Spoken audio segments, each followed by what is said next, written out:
Japan's post-World War II transformation is being tested as it confronts China's aggressive moves in the Pacific. China has been growing its trade, aid, and diplomatic presence in the Pacific, driven by three main goals: controlling global trade routes, isolating Taiwan. We will not allow China to isolate Taiwan. I also want to call on China to stop threatening Taiwan politically and militarily, and securing vital resources. In contrast, Japan, with its historical ties to the Pacific, is now bolstering its own presence. Japan is ramping up its military, with troops moving to new bases closer to China and Taiwan, and is enhancing its naval capabilities with state-of-the-art technology. This tug-of-war isn't just about military might, but shaping the future of the Indo-Pacific region. Can Japan's cutting-edge naval technology and U.S. alliance thwart China's growing influence in the Pacific?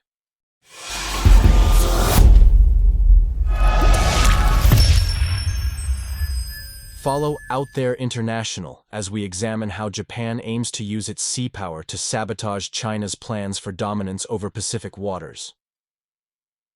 China has long had its eye on the Pacific and the small island nations that dot what is called the Second Island Chain, where it has been steadily growing its trade, aid, diplomatic, and commercial activity since 2006. According to Yu Changson of Sun Yat-sen University, the islands are part of China's greater periphery, contributing to its development and rise. Despite their distance from China, the Pacific Islands are included in the Belt and Road Initiative, signaling strategic interests. China's increased engagement in these Pacific Islands focuses on promoting its strategic priorities, reducing Taiwan's influence, and accessing raw materials. Beijing aims to gain influence in regional organizations, support Chinese businesses, and secure sea routes. The region also supports China's space missions and naval logistics. Reports suggest that China has geostrategic interests in Micronesia, part of the Second Island Chain and crucial for China's defense strategy. Activities like placing acoustic sensors in the Mariana Trench for surveillance highlight these interests. Chinese investments in Vanuatu and compromised Chinese funding for the country, including infrastructure projects, have sparked rumors of a potential military base, although both governments deny these claims. Such a base could enhance China's military reach and support its maritime ambitions, despite logistical challenges and opposition from the US, Australia, and New Zealand. China also seeks to reduce Taiwan's international presence, with recent diplomatic switches from Taiwan to Beijing, suggesting a resurgence of competition in the region. Finally, China's interest in the Pacific Islands includes accessing resources like timber, minerals, and fish, with significant investments in Papua New Guinea. In 2022, Chinese Foreign Minister Wang Li undertook an extensive tour of several Pacific states. The Chinese Foreign Minister Wang Yi is all set to visit 8 Pacific Island countries. On the agenda was an agreement that would see China train local police, become involved in cybersecurity, expand political ties, conduct sensitive marine mapping, and gain greater access to natural resources on land and in the water.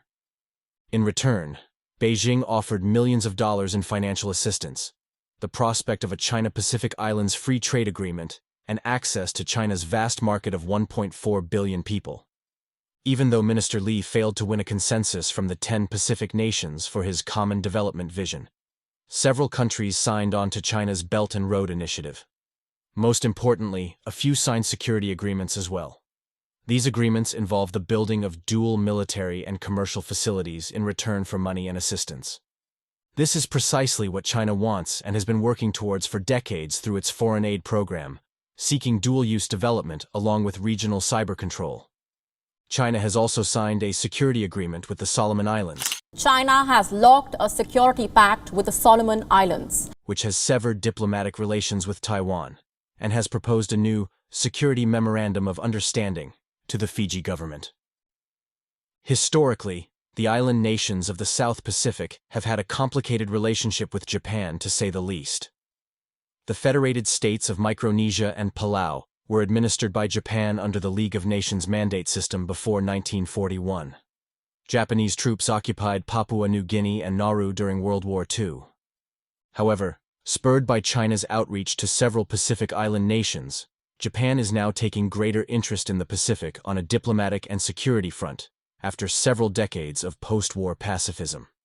In March 2023, Japanese Prime Minister Fumio Kishida identified the South Pacific Islands nations as partners who should share the vision of a free and open Indo-Pacific.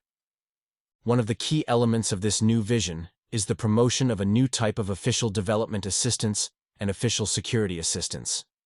In 2023, Fiji became one of the recipients of the OSA, with a grant amount of 400 million yen. This agreement specifically provided for the provision of ships and other equipment to the Fiji Navy.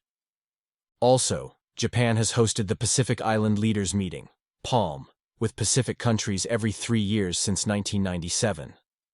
While these meetings have yet to produce any concrete security arrangement, it is an example of how Japan is trying to open a new dialogue with island nations. To further counter China, Japan has undertaken broad-based revision of its defense forces. As China's threat is looming in the South China Sea, Japan is extensively working on its sea power to deter China and secure its interests. Japan's advanced Aegis-equipped destroyers, like the Maya-class, enhance missile defense and offer significant deterrence against Chinese missile threats. The Taigei-class submarines, with advanced stealth and lithium-ion battery technology, provide critical underwater capabilities to counter Chinese naval forces. The conversion of Izumo-class helicopter carriers to support F-35B operations enhances Japan's air superiority and power projection capabilities, crucial for remote island defense. A 2,100-strong Japanese Amphibious Rapid Deployment Brigade, the first of its kind, was created in March 2018, with a mandate to defend and retake Japanese islands that could be targets of China's invasions. This unit strengthens Japan's ability to defend and retake remote islands, especially in the East China Sea and around the disputed Senkaku, Diaoyu Islands. In 2023, Japan moved hundreds of troops, including missile units, into a new base built on Ishigaki Island near China and Taiwan. The Ishigaki base is Japan's fourth such military station, along with the Yonaguni outpost, and bases in Amami-Oshima and Miyakojima. These bases hold medium-range surface-to-air guided missiles and Type 12 short-range surface-to-ship guided missiles.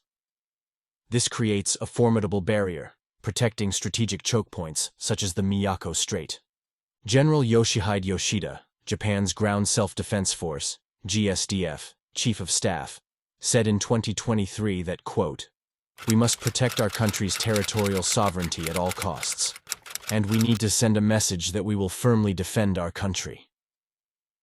Japan realizes that it cannot outpace the naval construction capability of China without devoting vast sums of money to defense. That is why it is working tirelessly to harness the latest technologies for its ships to increase naval capabilities on its existing platforms.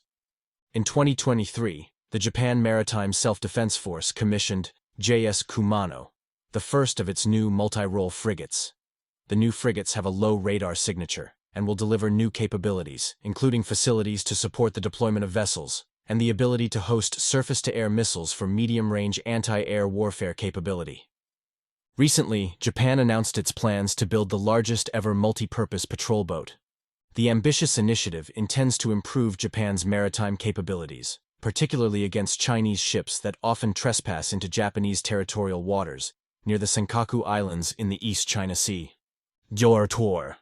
Another strategy adopted by Japan to counter China has been to build military and security-based relationships with the United States.